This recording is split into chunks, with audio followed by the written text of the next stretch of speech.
ప్రియులారా, ఈరోజు మనము ధ్యానించబోయే అంశము దేవుని కొరకు ఎదురు చూచువారు నూతన బలమును పొందుదురు.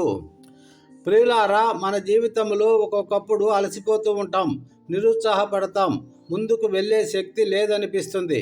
కానీ దేవుడు మనకు అద్భుతమైన వాగ్దానము చేశాడు. అదేమిటంటే, యెహోవా కొరకు ఎదురు చూచువారు నూతన బలము పొందుదురు. వారు పక్షిరాజుల వలె రెక్కలు చాపి పైకి ఎగురుదురు. వారు పరిగెత్తినను అలయరు, నడిచినను సొమ్మసిల్లరు. యెషయా 40:31.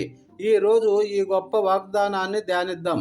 మన అలసటలో దేవుని బలాన్ని ఎలా పొందగలమో చూద్దాము. ఎదురు చూడటము అంటే కేవలము ఖాళీగా కూర్చోవడము కాదు. ఇది దేవునిపై సంపూర్ణ విశ్వాసంతో ఆయన సమయం కోసము ఓపికగా నిరీక్షించడం. మన ప్రార్థనలకు ఆయన సమాధానం ఇస్తాడని, మన బలహీనతలో ఆయన మనకు తోడుంటాడని నమ్మడం. మన సొంత బలము అయిపోయినప్పుడు దేవుని అపారమైన శక్తి కోసము మనము ఎదురు చూడడమే. దేవుని కొరకు ఎదురు చూసి నూతన బలము పొందిన వారిలో దావీదు ఒక గొప్ప ఉదాహరణ. చిన్నతనములో గొర్రెల కాపరిగా ఉన్న దావీదును దేవుడు ఇజ్రాయేలుకు రాజుగా అభిషేకించాడు. అయితే రాజుగా మారడానికి దావీదు ఎన్నో కష్టాలను ఎదుర్కొన్నాడు. సౌలు రాజు అతనిని చంపాలని వెంబడించాడు. దావీదు అరణ్యములలో ఎన్నోసార్లు దాక్కున్నాడు. కొన్నిసార్లు సౌలు ప్రాణం తీయడానికి అవకాశమున్నా దేవుని సమయం కోసము ఓపికగా ఎదురు చూశాడు. యెహోవా నా ఆశ్రయము, నా దుర్గము అని నమ్మాడు.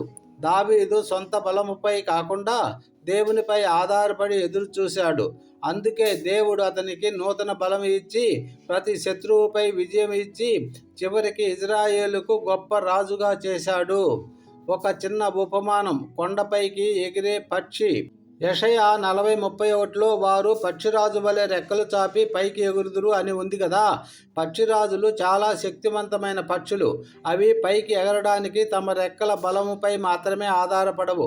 అవి ఎత్తైన కొండలపైకి వెళ్ళి అక్కడ వీచే బలమైన గాలుల కోసం ఎదురు చూస్తాయి. ఆ గాలులు వీచినప్పుడు వాటిని ఉపయోగించుకొని తమ రెక్కలను కదపకుండానే అలసట లేకుండా ఎత్తుకు ఎదుగుతాయి. అలాగే మనము కూడా మన జీవితపు కష్టాలు, సవాళ్ళు అనే గాలులు వచ్చినప్పుడు మన సొంత బలంపై కాకుండా దేవుని శక్తి కోసం ఎదురు చూడాలి.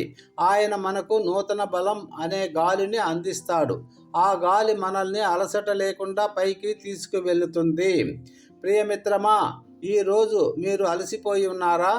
నిరుత్సాహంగా ఉన్నారా? అయితే దేవుని కొరకు ఎదురు చూడండి. ఆయన తన వాగ్దానం నెరవేరుస్తాడు. మీకు నూతన బలం ఇస్తాడు. పక్షిరాజుల వలె మీరు పైకి ఎగురుతారు. అలసట లేకుండా ముందుకు సాగుతారు. దేవునిపై విశ్వాసంతో ఆయన కోసం ఎదురు చూడండి. మీ జీవితంలో ఆయన అద్భుతాలు చూపిస్తాడు. దేవుని దీవెనలు మీ అందరిపై ఉండునుగాక. Amen. Thank you Jesus. God bless you all.